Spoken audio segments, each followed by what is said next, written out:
Новостная лента на ТВ в России выглядит так. Футболисты, избивающие всех и вся. Последние новости об Украине и фашистах и бой Макгрегора с Хабибом. 3 разных зала, одиночные камеры для Павла Мамаева, Александра Кокорина и его брата Кирилла. Всех внимательно выслушали и отправили в СИЗО на 2 месяца. Простите, еще про одну важную новость федерального масштаба забыли. Как лечить синдром Плюшкина? Вы лучше у Кадырова спросите, который хочет в наглую оттяпать часть соседнего региона.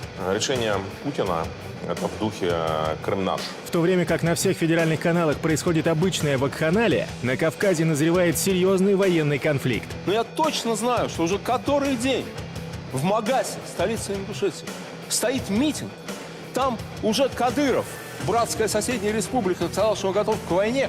Там со дня на день может начаться война. Не надо врать про войну. С 26 сентября Ингушетия бунтует, а в кремлевских СМИ ни слова. Не надо. Почему вы всегда Магасе, чтобы Магасе. не обзываться Леонид и Яковлевич, не вы говорить, что простите, вы но вы врете? врете. Выясняется, что Россия подтягивает в район Ингушетии войска, где на площадь вышло как минимум 10% населения. А федеральные каналы как в рот воды набрали. Федеральные российские каналы игнорируют протесты в Ингушетии, а между тем там продолжаются народные волнения. Что же послужило причиной массовых протестов? Соглашение об обмене территориями с Чечней. Никакого обмена нет, опять слово обмен уберите оттуда. Как бы я добавил? И как бы не надо мне. И даже как бы надо даже убрать. как бы там не может. Там идет речь о грабеже просто. Хотя для всех стоит объяснить, что же все-таки украли у ингушей. В 2013-м Рамзан Кадыров подписал закон, по которому ряд населенных пунктов Сунжинского района Ингушетии должны перейти под юрисдикцию Чечни. А позже потребовал включить в состав Сунжинского района Чечни населенный пункт Аршты. 26 сентября глава Чеченской республики Рамзан Кадыров и глава Ингушетии Юнусбек Евкуров подписали соглашение об установлении границы между республиками. Вот оно яблоко раздора. Сунжинский район. Район, который Кадыров счел своим и решил присоединить его к Чечне, несмотря на то, что там всегда жили ингуши. На этих землях жили наши предки. Стоит сказать, что вопрос об административной границе между Ингушетией и Чечней оставался нерегулируемым с момента распада СССР и последовавшим за ним разделением Чечено-Ингушской республики. За эти годы между республиками не раз возникали споры по поводу Сунжанского района. Кадыров решил присвоить себе часть, как говорят, спорных участков земли. На самом деле исторически они принадлежали ингушам. Он и решил их забрать.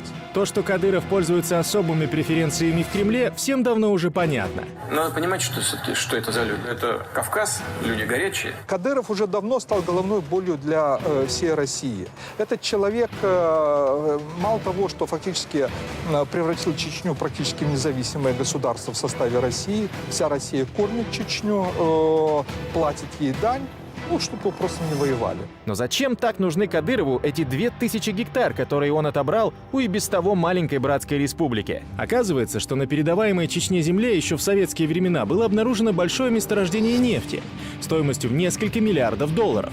Естественно, после такого объяснения все становится на свои места.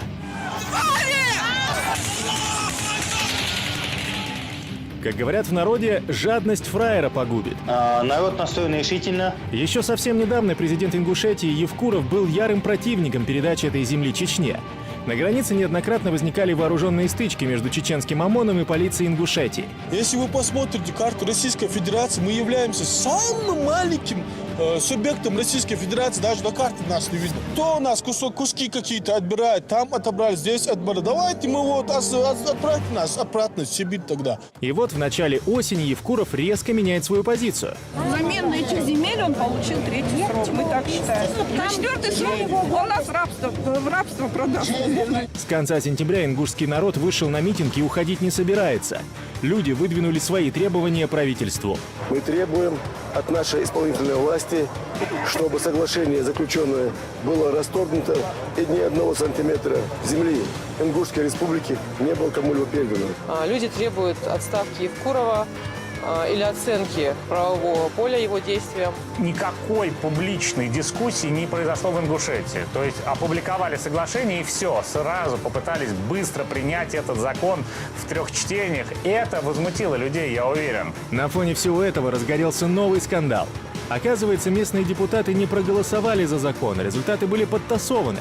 Отсюда такая спешка с подписанием. За один день можно просто принять соглашение и передать огромную территорию в состав другого субъекта. Было тайное голосование. Как говорится, решили все за закрытыми дверями и под покровом ночи. Депутаты, несколько человек, которые вышли сегодня к митингующим, сказали, что это все неправда, что счетная комиссия результат фальсифицировала, и что на самом деле есть 15 депутатов, которые на тайном голосовании проголосовали против. Евкуров же настаивает на своем. Голосование прошло честно, и все его поддержали. Кремль, Кадыров и Евкуров. Но почему же не спросили у народа, возмущены ингуши? Это не их частная собственность. Народ есть. Почему нет согласования с народом? Дело не в земле. Дело конкретно в наплевательском отношении к своему собственному народу. Мы ссылаемся на Конституцию. Мы ссылаемся на свои права. Хотя о каком волеизъявлении идет речь в РФ? Кремль давно наплевал на все права и свободы народов, живущих в РФ. Границы между субъектами могут быть изменены с взаимного согласия субъектов, руководителей субъектов. Здесь исполняется полностью закон, основной закон Российской Федерации, Конституция Российской Федерации. Кадыров уже давно вышел из берегов. Он чувствует свою безнаказанность. Он чувствует, что ему все можно. Что его ничто не ограничивает, кроме Путина в Москве, а Москва далеко. Поэтому он себя, видимо, считает начальником всего Кавказа. Вместо того, чтобы объяснить и успокоить людей, как Евкуров, так и Кадыров позволяют себе неуважительные высказывания в сторону митингующих.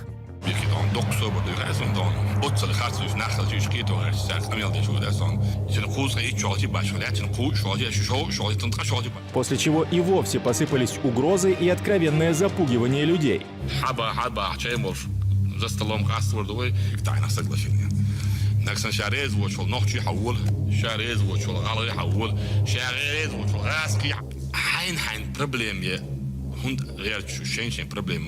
Он критикует их за то, что они митингуют. Он забывает, что ингуши — это все-таки не чеченцы.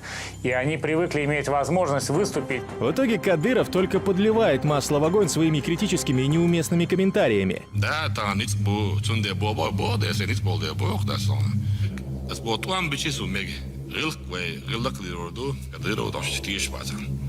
Это все, да, решение принято, подписано соглашение, да. Хотите вы, не хотите, да.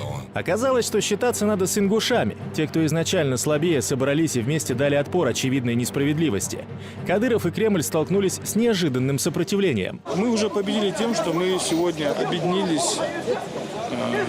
Весь народ стал и понял, что у него никого нету, кроме нас. Это еще и сигнал того, что с Кадыровым уже не хотят мириться, не хотят его терпеть даже его соседи. А вот как Евкурова встретили митингующие, когда он решил выйти к ним и пообщаться. В окружении многочисленной охраны он продвигался по оцепленному кварталу.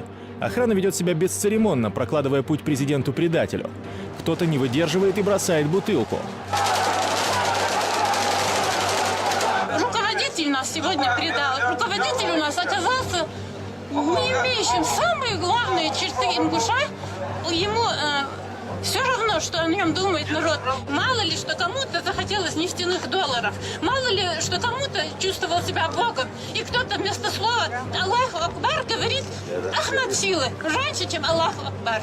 В столице Ингушетии Магасе напряженная обстановка. Сегодня о Кавказе снова заговорили как о пороховой бочке, но уже с зажженным фитилем. То, что сейчас происходит в Магасе, это фактически первый звонок того, что те же самые процессы, которые разрушили, вернее, способствовали разрушению СССР, возрождаются в Российской Федерации. А для Кремля это ой какие тревожные звоночки. Тем более, что силовики в этом регионе отказались подчиняться требованиям правительства и перешли на сторону митингующих. Там такие же люди, как и мы. Разница только в том, что они в форме, а мы без. В принципе, они все наши знакомые, братья. По факту произошел переход части силовых структур Ингушетии на сторону протестующих. И вместе с ними заблокировал ввод в Магас федеральных вооруженных сил. Эти красноречивые кадры с молящимися полицейскими вместе с протестующими говорят лишь об одном – полном единении народа. И о том, что, как в Москве или Питере, этот митинг не разогнать.